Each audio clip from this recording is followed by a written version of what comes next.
Muchachos, buenas noches. Les saludo desde esta transmisión en vivo a través del Facebook Live.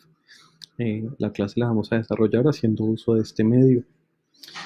Mientras se conectan, la idea es que por favor me vayan indicando en la caja de comentarios en la caja de comentarios de la transmisión, pues me confirmen que efectivamente están conectados.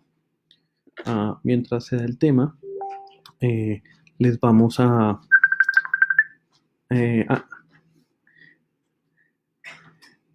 cerrar. Como ya he manifestado, no va a ser un video chat. No va a ser un video chat, así que les agradezco por favor no me envíen solicitudes de video chat. ¿Qué vamos a hacer en este momento? Lo primero es el manejo que le vamos a dar a la transmisión.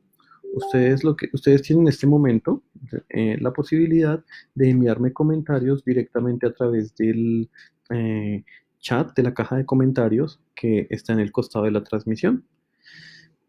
Sumado a eso, entonces yo voy a desarrollar el tema y una vez desarrollado el tema en ciertas partes, me voy a detener para validar ustedes qué inquietudes tienen.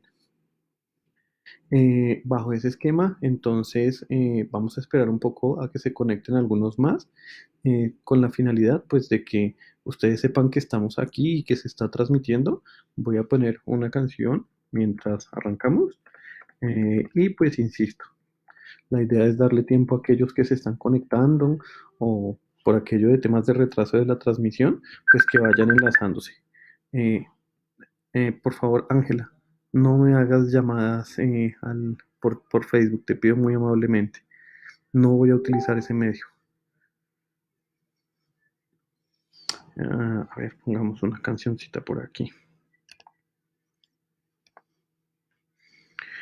Mientras tanto, entonces les voy diciendo, la idea es que este creo que va a ser nuestro primer y último ejercicio haciendo uso de la plataforma de Facebook, toda vez que, de acuerdo con lo que está proyectado institucionalmente, la idea es que en nuestra próxima sesión ya nos veamos haciendo uso de lo que es eh, el aula de Teams, pues teniendo en cuenta que próximamente les estaremos informando de los correos institucionales que les han sido habilitados.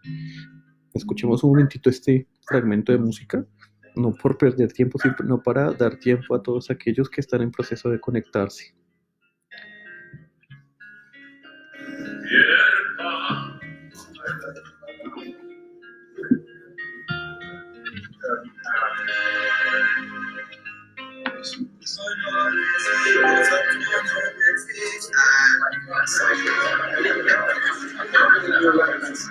Who's going to be the best at teaching me Italian?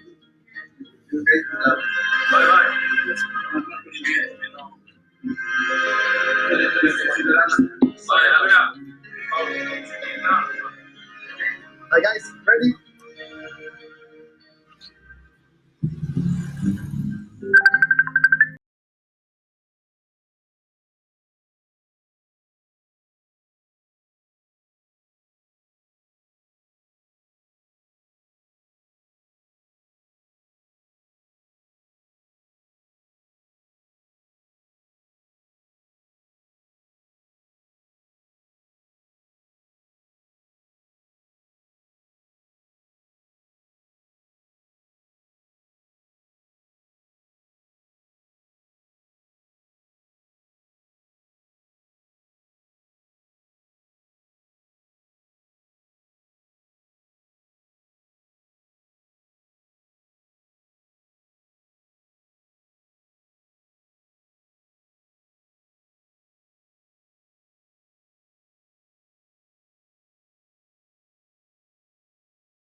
Thank you so much, man.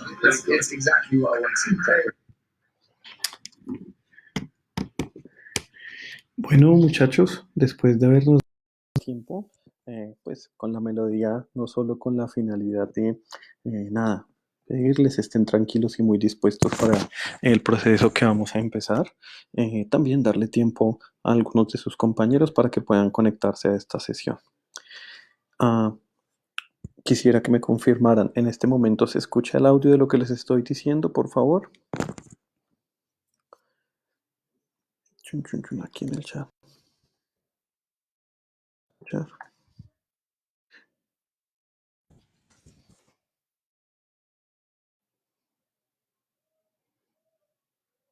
A ver, denme un segundito, confirmamos que haya. Listo, perfecto. Entonces, estimados estudiantes, muy buenas noches a todos. Es un gusto tenerlos acá. Sé que estamos mediados por tecnologías de la información y la comunicación, y básicamente, ¿cuál es el ejercicio que vamos a desarrollar hoy? Vamos a llevar a cabo nuestra clase.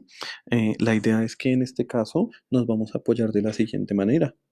Inclusive por eso es que he escogido Facebook Live. Como ustedes se dan cuenta, tenemos una columna de comentarios en donde ustedes me están escribiendo. Y también deben tener en este momento en su pantalla la imagen de unas diapositivas de contrato individual de trabajo. ¿Qué vamos a proceder a hacer entonces? Yo voy a proceder a empezar a exponer uno a uno los temas que se encuentran proyectados para esta sesión de clase. Me voy a ir deteniendo y la idea es que ustedes tengan la oportunidad de formularme preguntas a través de la casilla de comentarios que está ubicada en el marco de la transmisión del Facebook Live. La intención es poder hacer esto de modo tal que ustedes puedan despejar sus dudas y así enriquecer todos el proceso de aprendizaje. Así las cosas, entonces vamos ya ahí sí a entrar en materia.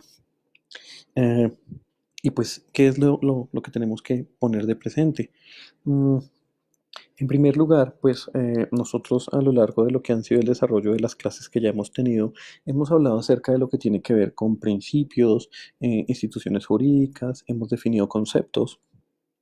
Ah, la semana aquella, la semana pasada, pues después del examen, ah, se subió un material, empezamos a trabajar a través de aula virtual. En ese material que se cargó, pues, que se ubica en el aula virtual de la institución, ustedes encuentran unos videos donde se les habla acerca del contrato individual de trabajo, sus requisitos, tanto de validez como los requisitos específicos. Bajo ese esquema, entonces, el día de hoy, ¿qué vamos a empezar a abordar? Bajo ese esquema, lo que vamos a empezar a plantear el día de hoy son un conjunto de generalidades que van a orbitar en torno a ese fenómeno jurídico del derecho del trabajo, conocido como contrato individual de trabajo. Así las cosas, vamos a abordar algunos fenómenos que son de carácter temporal, teniendo en cuenta pues el efecto que generan de cara al contrato en su ejecución en el tiempo, para luego, una vez abordados los mismos, saltar directamente a lo que tiene que ver con eh, las partes dentro del contrato individual de trabajo. Mónica, te sugiero, trata de revisar si tienes algún problema con el audio, porque la mayoría de tus compañeros me reportan que sí escuchan. Lo mismo Alejandra, por favor. Eh, y pues es importante que sepan que también puede ser algún problema en el ancho de banda o la velocidad de transmisión de datos del Internet. Mm, de todas formas, les cuento, esto igual como bien atinan decir, va a quedar en el perfil y también va a quedar guardado en el aula virtual. Pero continuemos. Alejandra, debe estar asociado el tema a tu conexión de internet, lamentablemente. Bueno, volviendo al tema entonces, vamos a hablar acerca de un conjunto de fenómenos jurídicos ligados al contrato individual de trabajo. Y bajo ese esquema entonces vamos a abordar en principio cuatro conceptos distintos. Uno de ellos ligado a algo que se va a conocer con el término de concurrencia. Lo vamos a encontrar en el artículo 25 del Código Sustantivo del Trabajo. ¿Cuál va a ser nuestra dinámica entonces en este momento al trabajar ese artículo 25? Lo que vamos a hacer primero es a leer lo que nos establece la normativa laboral. Y para el efecto, una vez leído, lo que vamos a empezar a hacer es desmembrar eh, el concepto para que tengan ustedes claridad. Así las cosas, como se pueden dar cuenta, en la parte inferior del texto hay una gráfica, la cual les iré explicando, pues para darles mayor comprensión de la institución jurídica que vamos a abordar. Así las cosas. El artículo 25 del Código Sustantivo nos va a decir: aunque el contrato de trabajo se presente involucrado o en concurrencia con otro u otros, no pierde su naturaleza y le son aplicables por tanto las normas de este código. Entonces, ¿qué va a pasar con este artículo? El artículo va a estar subdividido en dos aspectos. Uno, en donde nos va a hablar del elemento del el aspecto temporal. Qué pena, disculpen ahí que se me fue mal esa línea, pero esta es la primera parte junto con esta que se encuentra acá. ¿Qué es eso de concurrir con otro u otros? Y además, será todavía más importante entrar a precisar por qué nos habla de otro u otros. Para el efecto, entonces tendremos que mirar primero qué es eso de la concurrencia antes de abordar la segunda parte del texto del artículo. Así las cosas, entonces el gráfico que les estoy presentando en este momento tiene la siguiente lógica. Cada una de las líneas que se encuentran aquí determinadas son líneas temporales. Por eso tienen un relojito en alguno de sus extremos, porque básicamente, con independencia de que le asignemos o no una fecha cierta, van a representar la ejecución de un determinado vínculo de orden jurídico en el tiempo. Así las cosas, para el ejemplo que traigo en este momento, tenemos tres vínculos distintos. El vínculo más antiguo, como ustedes pueden evidenciar, es el que se encuentra referido en la línea amarilla. Quiere decir que este vínculo empezó mucho antes inclusive que el contrato individual de trabajo. Para efectos de que ustedes lo entiendan, entonces, ¿qué pasaría acá? Imagínense que ustedes, como abogados, suscriben contrato de prestación de servicios con una empresa, con la finalidad de prestarles servicios de asesoría jurídica. Resulta que en el marco de la ejecución de este contrato a ustedes les va tan bien, pero tan bien, que en un momento en el tiempo la Junta de Socios les dice: venga, nosotros queremos que usted siga siendo nuestro asesor legal mediante la modalidad de prestación de servicios, pero además de eso nos gustaría que a partir de este momento usted funja como representante legal de nuestra organización. Eh, y entonces se va a celebrar la línea azul a través de un contrato individual de trabajo. Esa línea azul va representándonos la vigencia en el tiempo del contrato individual de trabajo. Y si ustedes se dan cuenta, viendo pues que se trata de líneas temporales, nos vamos a encontrar con que en un mismo momento temporal, a partir de este punto, se va a empezar a ejecutar de manera simultánea un contrato individual de trabajo, es decir, el segmento de la línea azul, y se va a seguir ejecutando el contrato de prestación de servicios. ¿Esto a qué nos lleva? A afirmar que en este caso el contrato individual de trabajo está en concurrencia con un contrato de prestación de servicios. ¿Durante qué periodo de tiempo? Durante, en este caso, el periodo de tiempo comprendido entre la línea punteada amarilla y la línea punteada azul café. Es decir, durante ese periodo de tiempo, el contrato de trabajo va a concurrir con el de prestación de servicios únicamente. Pero imagínense ustedes que esa junta de socios que los contrató como asesores legales, que vio en ustedes un potencial de tales dimensiones, que los nombró representante legal, se dio cuenta que a ustedes les ha ido tan, pero tan bien en su gestión, que decidió, además, después de un tiempo de que ustedes estuvieran vinculados como representantes legales, decirles: ¿sabe qué? Quiero que también sea socio de la empresa. Y entonces, a través de un contrato de sociedad, suscriben el mismo para entregarle acciones de esa organización. ¿Qué va a pasar entonces acá? Nos vamos a encontrar con que a partir de este momento tenemos al contrato individual de trabajo concurriendo con el contrato de sociedad, en este caso durante el segmento que está integrado o que está comprendido entre la línea azul punteada inicial y la línea azul punteada final, y además de eso va a seguir concurriendo con el de prestación de servicios. ¿Qué es lo que quiere entonces transmitir la concurrencia? La concurrencia nos va a dar a entender que el contrato individual de trabajo puede ejecutarse en un determinado momento temporal de manera simultánea con otros contratos, pero ojo, contratos de naturaleza distinta de la del orden laboral. Si ustedes se dan cuenta, aquí está el contrato individual de trabajo y tenemos por un lado un contrato de sociedad y uno de prestación de servicios. contratos que de acuerdo con nuestra tradición jurídica son propios del ordenamiento mercantil y del ordenamiento civil o mercantil. Y eso es lo que pasa en el fenómeno de la concurrencia. El contrato individual de trabajo se ve involucrado en el tiempo en su ejecución con otro tipo de contratos de otra índole. ¿Y qué nos va a decir la norma de cara a esta situación? Que si este fenómeno se suscita, el hecho de que el mismo se presente no hace que el contrato de trabajo deje de ser contrato de trabajo. Y entonces lo que nos va a decir es, venga, si, por ejemplo, como se pueden dar cuenta aquí, se extinguió el contrato de prestación de servicios, nada, ese trabajador seguirá teniendo derecho a todas las garantías que se van a derivar del contrato individual de trabajo aquí establecido. Ah, que el contrato de sociedad está vigente o si por algún caso se extinguiera antes, por decir algo, no hay absolutamente ningún inconveniente. Y no hay inconveniente básicamente porque el contrato individual de trabajo seguirá siendo contrato individual de trabajo y le serán aplicables, por tanto, como dice aquí en el texto del artículo, las normas de este código, es decir, del Código Sustantivo del Trabajo. Y pues como ustedes se pueden dar cuenta además, el titular de esos contratos es exactamente el mismo trabajador. Teniendo en cuenta lo que he planteado, me voy a remitir a la caja de comentarios del Facebook Live para entrar a validar qué inquietudes se suscitan y tratar de absolverlas.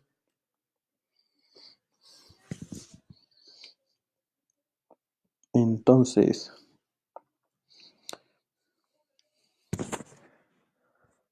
bueno, aquí veo que Mónica entró y dice, ya el profe entró, no escucho sino una música.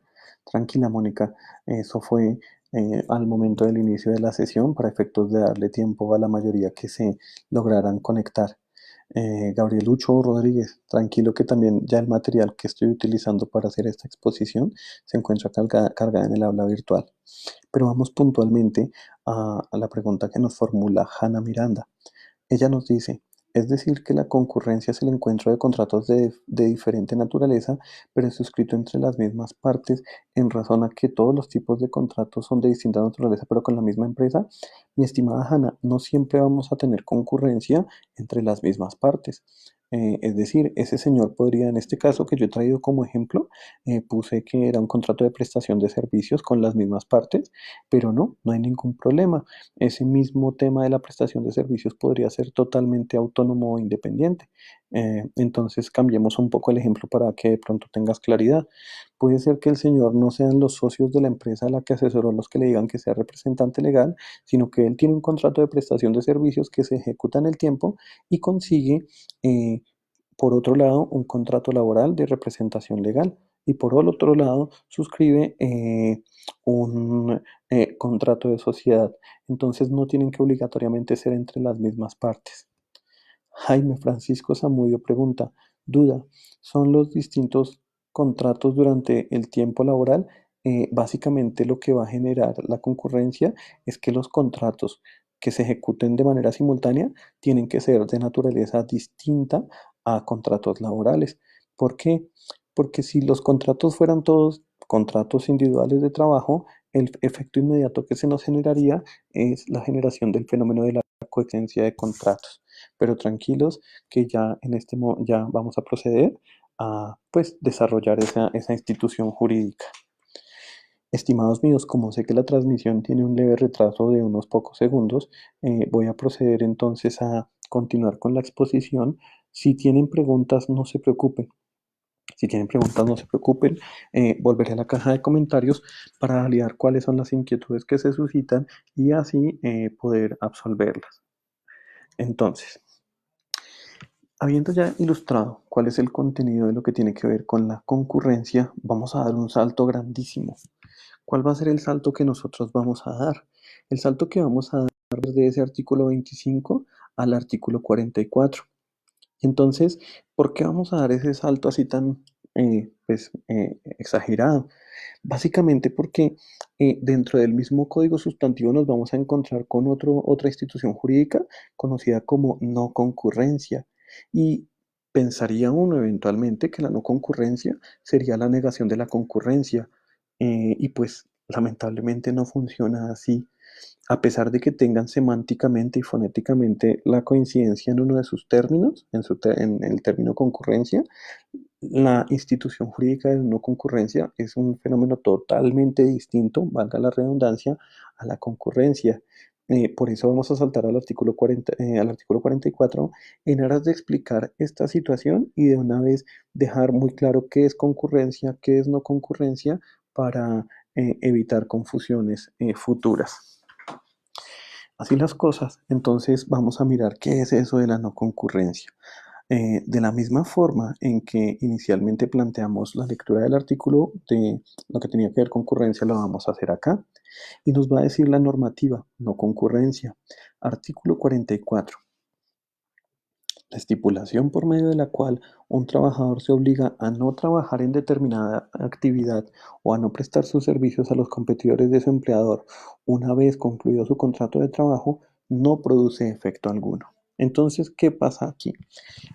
Vamos a plantear primero que este artículo también nos va a obligar a primero establecer qué es la no concurrencia, porque el artículo de entrada nos está estableciendo dos situaciones. Uno, ¿qué es la no concurrencia? Y dos, ¿qué efecto tiene esa cláusula? Entonces será necesario establecer primero una para luego entender la segunda. Así las cosas, entonces estoy encerrando la primera parte del artículo frente a la que nos vamos a centrar en lo que tiene que ver con la definición de la cláusula de no concurrencia. Y para el efecto les vuelvo a traer las líneas de tiempo que pueden ver en la parte inferior de la presentación. ¿Qué va a pasar con ellas? Resulta, estimados míos, que lo que dice la cláusula de no concurrencia es que si yo como trabajador, perdónenme un segundo, que acabo de hacer algo que no debía hacer. Bueno, caray, se nos borró. Bueno, lo que nos dice la cláusula de no concurrencia es que el trabajador y el empleador durante la vigencia de la relación como tal pueden suscribir una serie de convenios y eso no tiene ningún problema, no tiene absolutamente ningún lío. ¿Cuál va a ser el asunto acá? Resulta que lo que me está diciendo la cláusula de no concurrencia es que si yo como trabajador me obligo en favor de mi empleador a decirle, venga, ¿sabe una cosa? Ahorita tenemos vigente un contrato individual de trabajo. Y como tengo vigente el contrato individual de trabajo, pues nada, si quiere cuando yo salga de acá, no, cuando yo salga de aquí, es decir, cuando la relación se termine, estoy dispuesto a no prestar mis servicios a competidores o a una determinada actividad.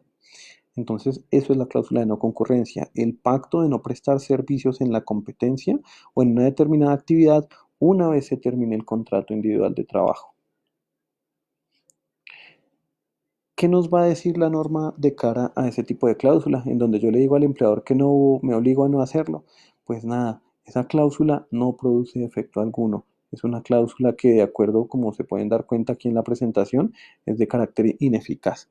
¿Qué quiere decir esto, estimados míos? Básicamente, se los pongo con un ejemplo. Imagínense ustedes que yo soy abogado y toda la vida me he dedicado al estudio de títulos. Y en el marco del estudio de títulos, eso es lo que he hecho siempre, al punto tal que un día mi empleador, por ejemplo, pongamos Bancolombia, me dice, venga, Freddy, vamos a celebrar una mejora salarial, vamos a celebrar un otro sí para hacerle una mejora salarial, pero necesitamos que usted se comprometa con nosotros a que cuando este contrato se termine, usted no va a prestarle servicios a otros bancos o no va a prestar servicios de estudio de títulos en otras instituciones.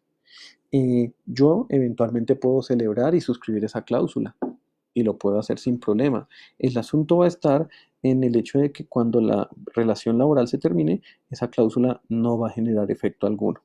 Y esto es apenas lógico, básicamente porque si ustedes toda la vida se dedicaron a una determinada actividad y luego, cuando ya tienen experiencia y se han formado en un determinado campo, tienen una restricción para ejercer la actividad en la que se han desenvuelto toda la vida, pues pregunta y de pronto sin querer sonar odioso, ¿de qué van a comer? Así las cosas, entonces, la ineficacia de la cláusula de no concurrencia va a ir de la mano con postulados del orden constitucional y del orden legal. En el orden constitucional nos vamos a encontrar con dos artículos que ya con anterioridad hemos mencionado, los artículos 25 y 26 del Código Sustantivo del Trabajo.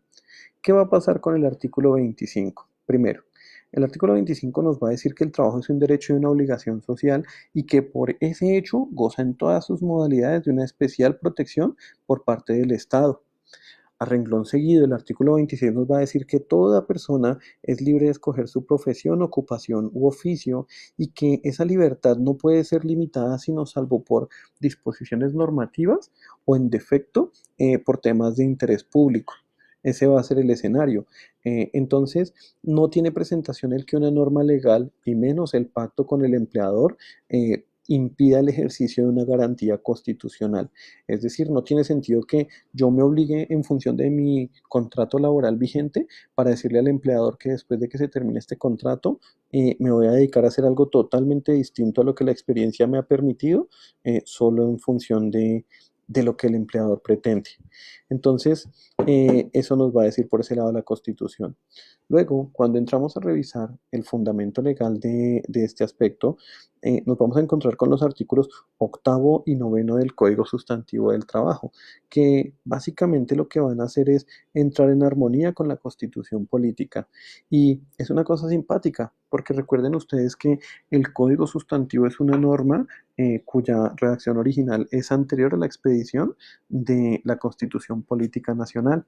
No obstante, a pesar de esa situación, cuando revisamos el artículo octavo, él nos va a decir algo muy similar a lo que nos dice la Constitución. El artículo octavo nos va a hablar acerca de la libertad de trabajo, de esa libertad de trabajo que vimos en el artículo 26 de la Constitución Política y que va a decir: nadie puede impedir el trabajo a los demás, ni que se dediquen a la profesión, industria o comercio que les plazca, siendo lícito su ejercicio, sino mediante resolución de autoridad competente, encaminada a tutelar los derechos de los trabajadores o de la sociedad en los casos que se prevean en la ley. ¿No les parece que es muy similar a ese 26 constitucional? Ahora bien, de otra parte del artículo noveno nos va a hablar acerca de la protección al trabajo. Es decir, él se va a ir un poco más hacia lo que establece el artículo 25 de la Constitución. ¿Qué es el artículo noveno del Código Sustantivo? Nos va a decir: el trabajo goza de la protección del Estado en la forma prevista en la Constitución Nacional y las leyes. Los funcionarios públicos están obligados a prestar a los trabajadores una debida y oportuna protección para la garantía y eficacia de sus derechos de acuerdo con sus atribuciones. Así las cosas, entonces, para resumir la presentación de esta diapositiva, la cláusula de no concurrencia es aquella mediante la cual el trabajador se obliga a no prestar sus servicios en una determinada actividad o para la competencia una vez terminado el contrato individual de trabajo, frente a la cual tendremos que decir que la misma en el ordenamiento jurídico nacional no produce efecto alguno. Teniendo en cuenta que he evacuado una de las diapositivas y he explicado un tema, voy a regresar a la caja de comentarios para validar qué inquietudes tienen ustedes respecto de lo que he planteado. A ver, y les pido, no sé si fuera tan gentil, yo sé que hay personas que no se han logrado conectar lamentablemente. En fin. A Jaime Francisco, ¿son distintos contratos durante el tiempo laboral? Sí, Jaime Francisco, creo que eso ya lo había respondido, sí, sí, señor. Daniel Martínez me pregunta el fenómeno de qué, pero no sé a qué se refiere. Andrés Navarrete Herrera: ¿ese tiempo de no ejercer para la competencia tiene un tiempo establecido o será estipulado en la cláusula entre empleado y empleador? Mi estimado Andrés, pues realmente que se establezca o no se establezca un tiempo en este momento no tiene trascendencia. Y no tiene trascendencia básicamente porque nosotros podríamos en ese documento odiosamente poner que no, que esa cláusula será vitalicia, por ejemplo.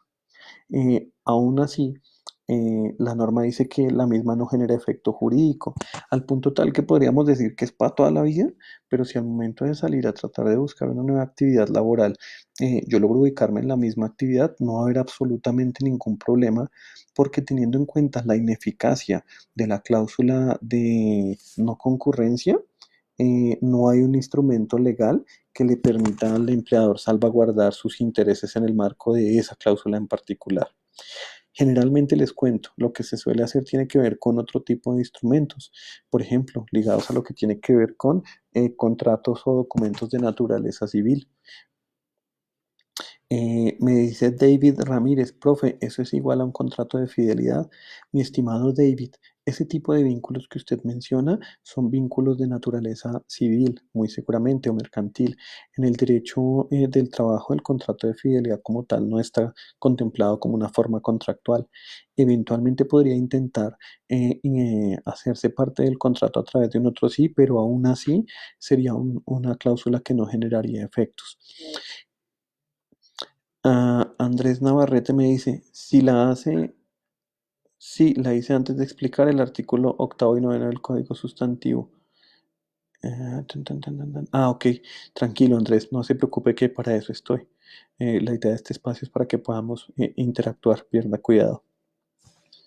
Estimados míos, teniendo en cuenta que en la caja de comentarios por ahora no hay más inquietudes, voy a regresar nuevamente a las diapositivas, pues para poder continuar desarrollando el tema. Regresaré nuevamente en un rato a verificar cuáles son sus inquietudes. Mm, Siguiendo con la línea que traíamos, entonces ya les hablé acerca del artículo 25 del Código Sustantivo, en donde les decía, mire, está la concurrencia. Dimos un salto importante hasta el artículo 44 con la finalidad de establecer qué es la no concurrencia en aras de evitar que se den confusiones entre un término y otro, porque como bien ya han podido observar ustedes, son instituciones jurídicas totalmente distintas. Es decir, quitando esta sola palabrita que está aquí, nos cambia totalmente el contenido jurídico de la institución que estamos abordando. Ahora bien, daremos nuevamente un salto importante, pero hacia atrás. ¿Por qué? Porque vamos a pasar al artículo 26 del Código Sustantivo. ¿Qué va a pasar con el artículo 26 del Código Sustantivo? Él nos va a hablar acerca de un fenómeno conocido como la coexistencia. Y aquí es donde ya nos vamos a encontrar de cara a lo que sucede cuando hay varios contratos individuales de trabajo ejecutándose. Entonces, para el efecto, pues vamos a plantear ese tema. Solo en un segundo me devuelvo un poco.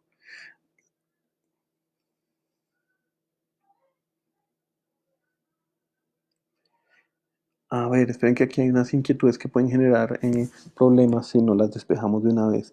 En la caja de comentarios dice Daniel Martínez, profe, o sea que en caso de llegar a tener concurrencia en contratos de asesoría jurídica de dos empresas y la segunda le hace celebrar esa cláusula de no concurrencia, ¿qué se hace? Mi estimado Daniel, absolutamente nada, porque la cláusula de no concurrencia tiene una dinámica distinta de la que tiene que ver con la concurrencia, es decir, no hay ningún problema. Además, tengamos presente que en este momento estamos hablando de cara a la celebración de ese tipo de cláusulas frente a un contrato individual de trabajo. Santa Bonder, me es familiar usted, creo que ya se había conectado a alguna sesión anterior. De igual modo, no hay ningún problema. ¿La no concurrencia es la misma exclusividad? No, mi estimado o estimada Santa, no es la misma exclusividad, porque la no concurrencia, insisto, es el pacto mediante el cual el trabajador se obliga a no prestar sus servicios después de terminado el contrato individual de trabajo. Ese va a ser el quick, a no prestarlos después de que se termine el contrato individual de trabajo para la competencia o dentro de una determinada actividad. Tatiana Morales, profe, ¿cuáles son algunas de las cláusulas ineficaces dentro de un contrato? Mi estimada Tatiana, ¿son ineficaces todas las cláusulas que generen desmejoras al trabajador o inclusive aquellas que vayan en contravía de la normativa laboral? Por ejemplo, más adelante vamos a hablar acerca de los cargos de dirección, manejo y confianza, en donde uno eventualmente podría perseguir la ineficacia en el marco de ciertas situaciones, pero más adelante lo vamos a ver. Richard Alexis Cárdenas Forero. Profe, si la actividad es en cuanto a programación y desarrollo, esa cláusula puede ponerse no limitando el ejercicio profesional, sino no desarrollar contenido igual al que se desarrolla para la empresa en la que trabaja. Mi estimado Richard, la no concurrencia en este caso se va a limitar, insisto, únicamente a la no celebración de contratos individuales de trabajo con la competencia o en un determinado ramo de actividad. La la cláusula que usted me está planteando tiene que ver más con protección de propiedad industrial o propiedad intelectual y generalmente esas cláusulas se manejan más por acuerdos del orden civil y o mercantil. Pero pues eso ya es de otro tema. Voy a continuar con la exposición. Vamos a hablar, le estaba hablando con ustedes acerca de la coexistencia y regreso a absolver inquietudes. Dice el artículo 26 del Código Sustantivo del Trabajo. Un mismo trabajador puede celebrar contratos de trabajo con dos o más empleadores, salvo que se haya pactado la exclusividad de servicios en favor de uno solo. Esto apuntando a una de las preguntas que nos formulaba un compañero hace unos minutos. Tendremos que volver entonces a generar un fraccionamiento. Dense cuenta ustedes que aquí hay una coma y esa coma nos permite tener como referente en qué punto tenemos una idea y la que pues, nos va a desarrollar la normativa con posterioridad. Entonces, ¿qué pasa acá? Primero, esta parte que estoy encerrando en el cuadrito rojo mal dibujado que estoy haciendo a pulso, disculpen eso, corresponde con la definición del fenómeno de la coexistencia. Ahí nos va a decir la norma qué es la coexistencia. Y luego, en esta otra parte que no es subrayado, sino que voy simplemente a señalar con el puntero, que se encuentra acá, nos va a decir que habrá una excepción a la coexistencia. Para explicar este fenómeno, entonces, ¿qué vamos a hacer? Volvemos a traer a colación nuestras líneas de tiempo. Otra vez las mismas tres líneas de la ocasión anterior. Pero si ustedes se detienen a observar, se van a encontrar con que aquí ya todos dicen CIT empleador 1, 2 y 3. Quiere decir esto que en este caso, para el ejemplo que vamos a poner, no vamos a hablar de contrato de sociedad ni contrato de prestación de servicios. Todos son contratos individuales de trabajo. Y lo que nos va a decir la norma es que un mismo trabajador puede celebrar contratos individuales con varios empleadores. Recuerden ustedes, por ejemplo, que la línea morada va a estar representada por la relación laboral con un empleador, línea verde igual y línea amarilla igual. Y como ustedes pueden evidenciar acá, entonces el contrato más antiguo es el de la línea amarilla. Cuando el trabajador celebra contrato individual de trabajo con este otro empleador de la línea morada, nos vamos a encontrar con que entre el contrato de la línea morada y el contrato de la línea amarilla se va a empezar a suscitar el fenómeno de la coexistencia. ¿Y por qué coexistencia? Porque se encuentran ejecutándose dos contratos de igual naturaleza jurídica. Estamos contrato individual de trabajo frente a contrato individual de trabajo. Sigue pasando el tiempo y se celebra un tercer contrato individual de trabajo, el que está representado por la línea verde que estoy en este momento siguiendo. ¿Qué va a suceder en este momento? Pues que vamos a tener coexistencia de contratos, contrato 1, contrato 2 y contrato 3 en un mismo momento temporal. Para que ustedes entiendan mejor esto, porque van a decir, pero ¿cómo es posible eso? Les pongo el siguiente ejemplo. Imagínense que ustedes son abogados y consiguen emplearse mediante contrato individual de trabajo con una entidad pública. No, con una entidad pública no. No lo pongamos con una entidad pública porque me genera enredos frente a otras situaciones que les pueden surgir. Ustedes consiguen un contrato individual de trabajo en donde tienen la obligación de ir lunes, martes y miércoles de 8 de la mañana a 11 de la mañana a prestar sus servicios en una empresa. Por ese contrato les pagan alrededor de 1.500.000 pesos. Como se pueden dar cuenta, les queda bastante tiempo. Entonces ustedes son muy juiciosos, pero además de ser muy juiciosos, pues se ponen también a buscar otras actividades y consiguen un segundo contrato individual de trabajo. Y este contrato individual de trabajo ustedes lo consiguen con las siguientes características. También de lunes, miércoles y viernes, pero esta vez el contrato se ejecuta de 1 de la tarde a 5 de la tarde. Y por ese contrato les van a pagar 1.200.000 pesos. Es decir, ustedes ya tienen dos contratos de trabajo, uno de 1.500.000 y uno de 1.200.000, y a partir del momento en que se suscribe el segundo, tenemos un fenómeno de coexistencia entre los dos contratos. Sumado a esto, como ustedes todavía tienen tiempo, en este momento solo tienen comprometido lunes, miércoles y viernes, deciden buscar otro trabajo. Y se consiguen otro trabajo en donde les van a pagar 2.500.000 por prestar sus servicios los días martes y jueves de 8 de la mañana a 4 de la tarde, que sería en este caso la relación laboral establecida o definida en la línea verde. Si se pueden dar cuenta, con el ejemplo que les he puesto, es posible que exista más de un contrato individual de trabajo al mismo tiempo. ¿Y qué va a pasar ahí? Pues que por cada contrato, los empleadores tendrán que asumir los deberes, las obligaciones, los deberes y derechos a que hayan lugar como si se tratara de un contrato independiente. Es decir, el empleador dentro del contrato 3, que era el más antiguo, tendrá la obligación de pagarle a ese trabajador, que es el mismo en los tres contratos, pero este empleador tendrá la obligación de pagarle a ese trabajador cesantías, intereses a la cesantía, prima de servicios, vacaciones, salarios, cotizaciones a seguridad social, caja de compensación, etcétera, etcétera, etcétera. Asimismo, el segundo empleador tendrá que proceder exactamente de la misma manera frente a ese trabajador. Este segundo empleador tendrá también que pagar lo mismo, los mínimos irrenunciables propios del derecho del trabajo, y pasará exactamente igual con el empleador morado. Ahora, cuando planteo este tema, la gente me dice, venga, ¿y cómo se hace con seguridad social? Simple.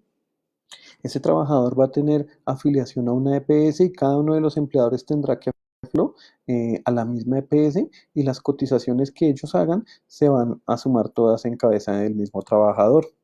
¿Qué quiere decir esto? En el ejemplo que planteamos dijimos 1.500.000 en el primero, 1.200.000 en el segundo y 2.500.000 en el tercero. Estos son alrededor de 5.200.000 pesos. Cuando al trabajador se le vayan a ver reflejadas las cotizaciones al sistema de seguridad social, por lo menos en salud y pensiones, se le va a ver reflejado cotización sobre 5.200.000 pesos. ¿Por qué? Porque cada empleador hizo lo propio, es decir, cumplió con su obligación de manera individual frente a ese trabajador. Ahora bien, como se pueden dar cuenta, hasta ahí uno dice, listo, tenemos que ya está la definición, pero ¿qué pasa con esta segunda parte, la que quedó por fuera del cuadro del artículo? Porque ahí nos va a decir, salvo que se haya pactado la exclusividad de servicios en favor de uno solo. ¿Qué quiere decir eso? Resulta que la figura de la coexistencia no sería posible si eventualmente se pacta entre el empleador y el trabajador la exclusividad del mismo en favor de un solo empleador. ¿Cómo sería eso? Imagínense ustedes que este empleador del contrato amarillito, que es el más antiguo, desde el comienzo le hace firmar al trabajador una cláusula de exclusividad. Si él le hace suscribir y el trabajador acepta suscribirla, no es posible que pueda celebrar estos otros dos contratos. Ahora bien, de cara a la exclusividad es importante hacer unas precisiones. La misma, por ejemplo, puede ser de un carácter totalmente absoluto. ¿Y en qué sentido será absoluto? Si ustedes ponen cláusula de exclusividad, durante la vigencia del contrato individual de trabajo, el trabajador se compromete, se obliga a no prestar servicios de ningún otro empleador. Con esa cláusula en esos términos tenemos una exclusividad absoluta. No importa que a esa persona le quede tiempo disponible, nada. Y no obstante, existen otras formas que, digamos, no son absolutas, sino que en el marco de su redacción, inclusive se prestan para que la misma pueda ser inaplicada. Para el ejemplo, dentro del aula virtual van a encontrar ustedes material de apoyo asociado a este tema. El caso de una persona que en el marco de su labor para una institución de educación superior celebró una cláusula de exclusividad, pero ojo, la cláusula de exclusividad no decía no podrá prestar servicios a favor de otro empleador. No, la cláusula de exclusividad decía no podrá prestar servicios a favor de otro empleador durante la jornada laboral. ¿Esto a qué lleva? A que ese trabajador después de un tiempo suscribe contratos de prestación de servicios con otras organizaciones, el empleador en su momento, al darse cuenta, termina el contrato individual de trabajo aduciendo incumplimiento a la cláusula de exclusividad, y pues la Corte Suprema de Justicia es la que entra a resolver. No les cuento el final de la historia, básicamente porque mi intención es que por favor le den una revisión a la sentencia, pero tengan muy presente que la exclusividad es el fenómeno que va a evitar que se pueda materializar la coexistencia de contratos. Disculpen un segundo, por favor. Qué pena con ustedes, es que tenía que estornudar. Volvemos entonces a nuestra caja de preguntas. Ah, Buenas noches, profe. ¿Me contestas, porfa? Mónica, ¿dónde estás? ¿Qué pregunta me formulaste, Mónica? ¿O me estás preguntando por de chat? Mónica, no sé en dónde estás. Entiendo que no escuchas, Mónica, pero muy seguramente el tema está ligado a otra situación. Si me formulaste una pregunta en desarrollo de la exposición que he dado, no la encuentro. Por favor, vuélvela a formular si eres tan gentil. Mm, Isabela Galvis, profe, la no concurrencia se realizaría solo para los contratos individuales de trabajo, más no para los de prestación de servicios. Pues en principio la norma lo va a establecer así, Isabela. No obstante, insisto, Existen otras formas en materia contractual a través de las cuales uno podría valerse para generar ciertas restricciones, pero pues desde la perspectiva laboral, la cláusula como tal no generará efectos jurídicos. Santa, creo que aplica para contratos de diferente naturaleza. Efectivamente, no, recuerden, están generando la confusión que yo estaba tratando de despejar. Recuerden, la concurrencia es un fenómeno jurídico temporal en donde el contrato individual de trabajo se ve, pues se materializa o se ejecuta de manera simultánea en el tiempo con contratos de distinta naturaleza. En este caso, el contrato individual de trabajo no pierde su naturaleza, sino que respecto a él se podrán exigir el cumplimiento de todas las garantías. Eso es la concurrencia. La no concurrencia, mi estimado Santa, y esto pues lo preciso para que no vaya usted por favor a generarse más confusiones, la no concurrencia es una cláusula mediante la cual empleador y trabajador se ponen de acuerdo durante la vigencia de la relación laboral para que una vez terminada esta, el trabajador no le pueda prestar sus servicios a a empleadores de la competencia o en algún sector específico de la economía, en en alguna actividad específica. Cláusula que a su vez es ineficaz. Entonces, por favor, tratemos de tener claridad en torno a eso. Ah, Hannah Miranda me dice, es decir, que la diferencia, entre otras cosas, radica en la naturaleza del contrato, teniendo que ser en la concurrencia de diferente naturaleza y en la coexistencia de igual naturaleza, ¿sí? Efectivamente, Hannah. En la coexistencia, vamos a hablar de que coexisten contratos individuales de trabajo. En la concurrencia, vamos a hablar del contrato de trabajo en un momento temporal con contratos de naturaleza jurídica distinta. Entonces, efectivamente, la conclusión a la que arribas es acertada, Hanna. Adriana Gómez dice, ¿cómo deben pagar la seguridad social estas empresas si está vinculado por aparte? ¿Cada uno lo hace por un porcentaje o lo hace con base a lo que gana si es un salario mínimo? Mi estimada Adriana, cada empleador hará las cotizaciones con base en el salario que cada uno le pague. Como te diste cuenta al final de la explicación, yo les decía, este señor que por un lado gana 1.500.000, por otro lado 1.200.000, por otro lado 2.500.000, terminará, cada empleador le va a hacer la cotización así, por el pedacito que le pagan a título de salario. Pero cuando esa persona vaya a mirar en sus cotizaciones, se va a encontrar con que la misma es muy superior al monto individual. ¿Y por qué va a ser superior? Porque va a ser la sumatoria de las cotizaciones de los tres. Eh, y pues no tiene nada que ver si es o no un salario mínimo, mi estimada Adriana. Ana Cristina Ferrucho, efectivamente se paga 3 veces. Se paga 3 veces, cada empleador la va a pagar, mi estimada Ana Cristina. Javier Darío Riaño, pero puede prestar servicios no laborales, asesorías, etcétera. Javier, claro que puede prestar servicios no laborales y dependerá porque en la actualidad, por ejemplo, cuando una persona presta servicios bajo la modalidad del contrato civil o mercantil, nos vamos a encontrar con que tiene la obligación de cotizar al sistema de seguridad social integral en salud, pensión y riesgos laborales. Inclusive actualmente en muchas organizaciones para poder hacer el pago a una persona vinculada mediante contrato de prestación de servicios, le exigen haber hecho cotizaciones al sistema de seguridad social. Entonces sí lo puede hacer, pero aún así eventualmente tendrá que cotizar. Con la salvedad también de que lo hará sobre un porcentaje un poco más bajo que sobre el ingreso real que tenga. Dicho esto, estimados míos, continuaré desarrollando la exposición y regresaremos nuevamente a la casilla de comentarios para absolver las inquietudes que ustedes tengan. Aquí ya hemos entonces abordado 3 fenómenos jurídicos temporales frente a lo que tiene que ver con contrato individual de trabajo. Y hemos abordado uno en torno a una cláusula que también se nos va a dar en el marco, que se puede dar en el marco del contrato individual de trabajo, que es totalmente ineficaz en caso de celebrarse. Hemos hablado de concurrencia, coexistencia, exclusividad y no concurrencia.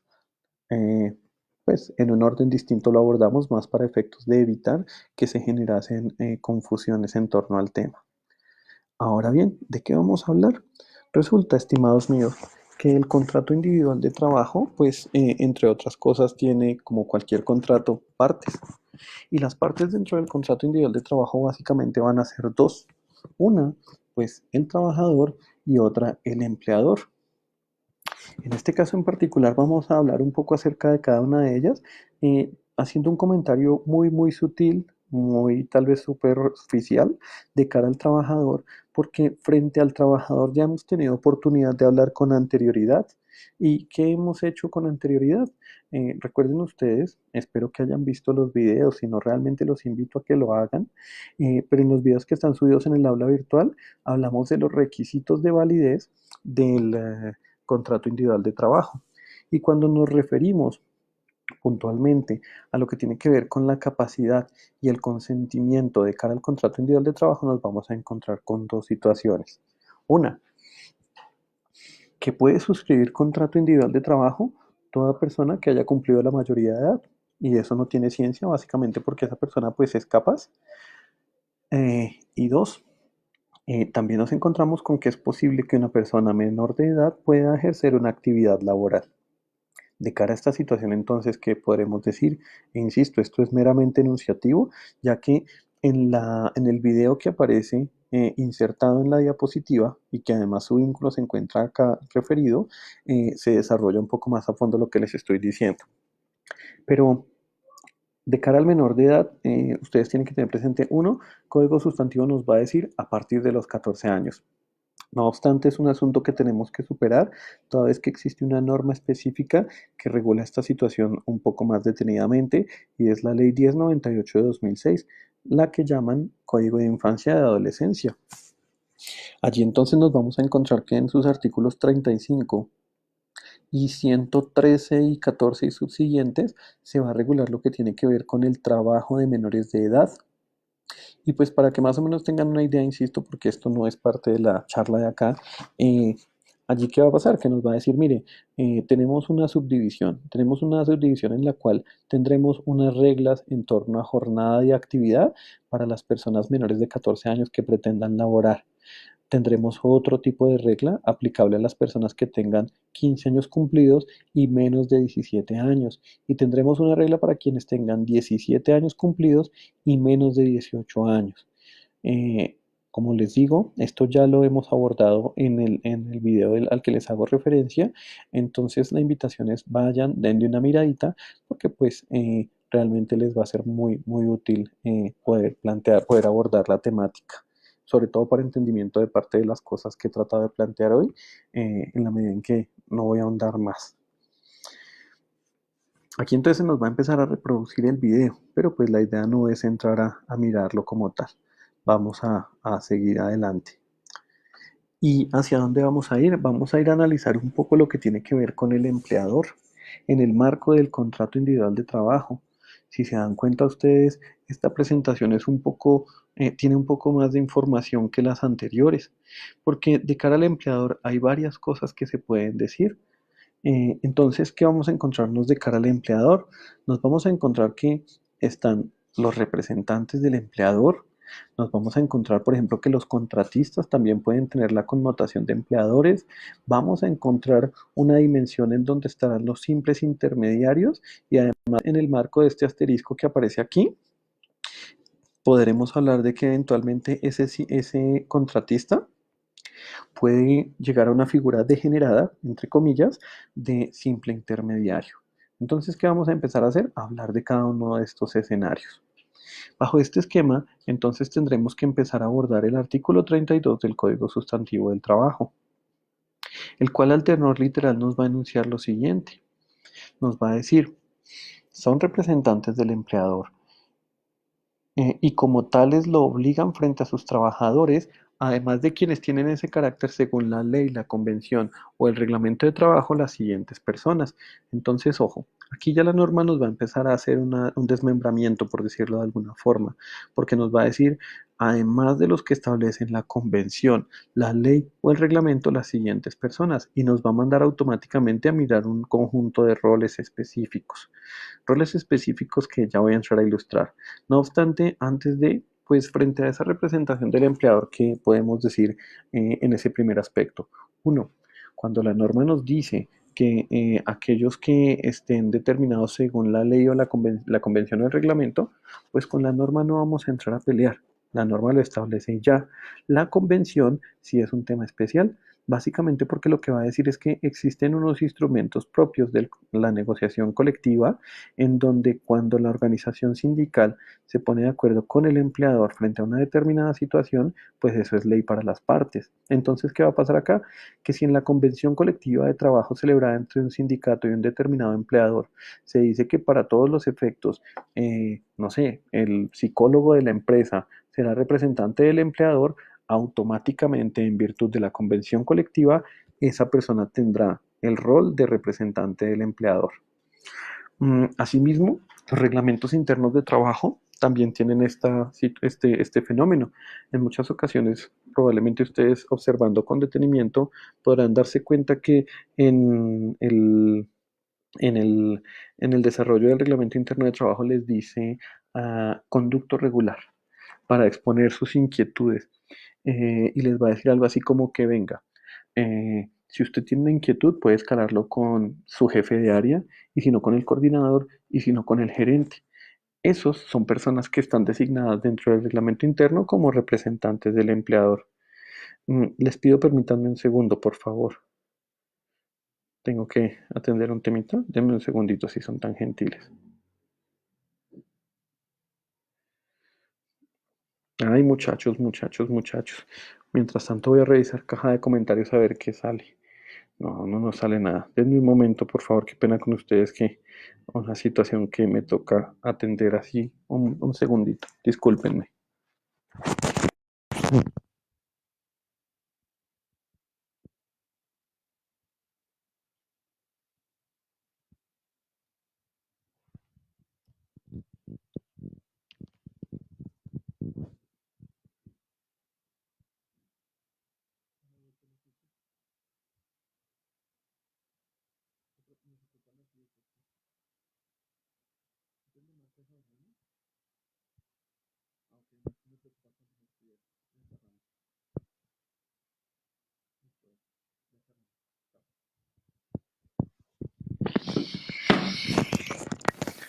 Ay, muchachos, muchachos, qué pena con ustedes. Era un tema ahí que pensé que era algo angustioso y no, gracias a Dios no.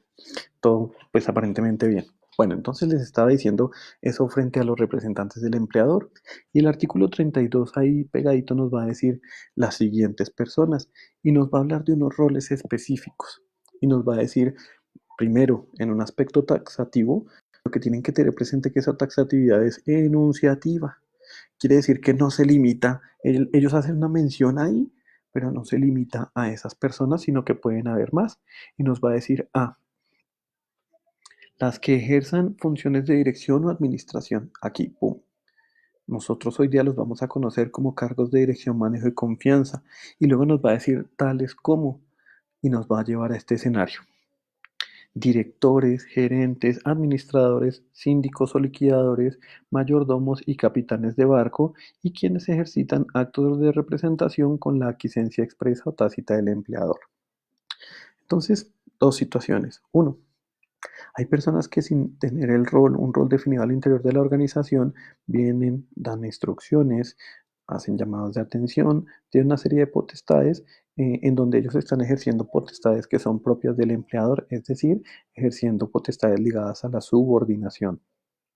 Si esta situación se da puede darse en función de que el empleador lo ha consentido así, es decir, hay aquiescencia expresa por parte del empleador porque él lo manifestó, lo exteriorizó, o puede haber aquiescencia tácita cuando el empleador simple y llanamente deja hacer, no dice absolutamente nada, sino deja que se haga. Entonces, eso de cara a lo que tiene que ver con quienes ejercitan actos de representación con aquiescencia expresa o tácita. Ahora bien, ¿dónde está un quick importante que es importante poner de presente acá? Disculpen que esté repitiendo, redundando al hablar. Eh, con los roles de dirección, manejo y confianza. ¿Qué es lo que sucede con los roles de dirección, manejo y confianza? Resulta que de cara al ordenamiento vigente, los roles, los cargos de dirección, manejo y confianza son personas que se encuentran excluidas de la normativa, de las reglas de jornada máxima legal. Por tal razón, al personal de dirección, manejo y confianza en principio no se les reconoce trabajo extra o suplementario por cuanto ellos están excluidos de estas reglas. ¿Cuál es el asunto?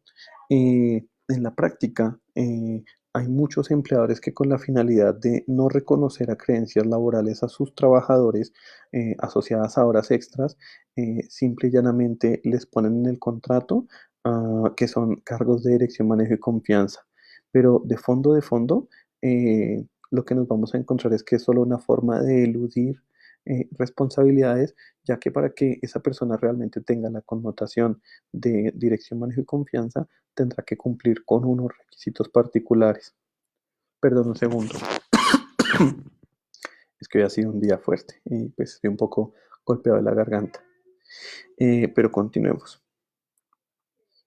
Entonces, ah, la norma no nos define a nosotros qué es un cargo de dirección, manejo y confianza. La norma no lo va a hacer.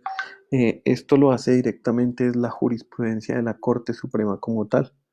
Y lo va a hacer de la siguiente manera, pues para que ustedes tengan claridad y entiendan cuál es la dimensión de este tipo de roles. La Sala de Casación Laboral de la Corte Suprema de Justicia, en sentencia del 22 de abril de 1961, va a decirnos que los cargos de dirección, manejo y confianza van a tener los siguientes rasgos. Dicen, los empleados de esta categoría se distinguen porque ocupan una especial posición jerárquica en la empresa. Es decir, no podría uno decir que el señor mensajero que lleva y trae cheques o documentos de alta complejidad es dirección, manejo y confianza. ¿Por qué?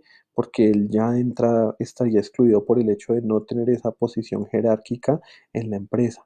Pero nos va a decir que esa posición jerárquica no es simple y llanamente el hecho de que tenga un cargo importante, sino además que tiene la posibilidad de ejercer las potestades disciplinarias y de dirección derivadas de la subordinación.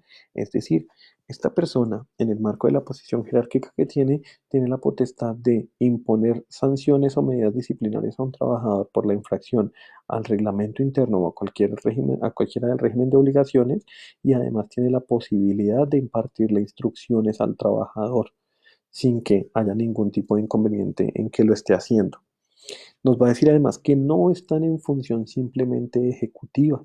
Ese hecho de no estar en función simplemente ejecutiva lo que nos quiere dar a entender es que su rol no es simple y llanamente de hacer una determinada actividad, sino que además de eso tienen un elemento orgánico dentro y coordinativo dentro de la organización.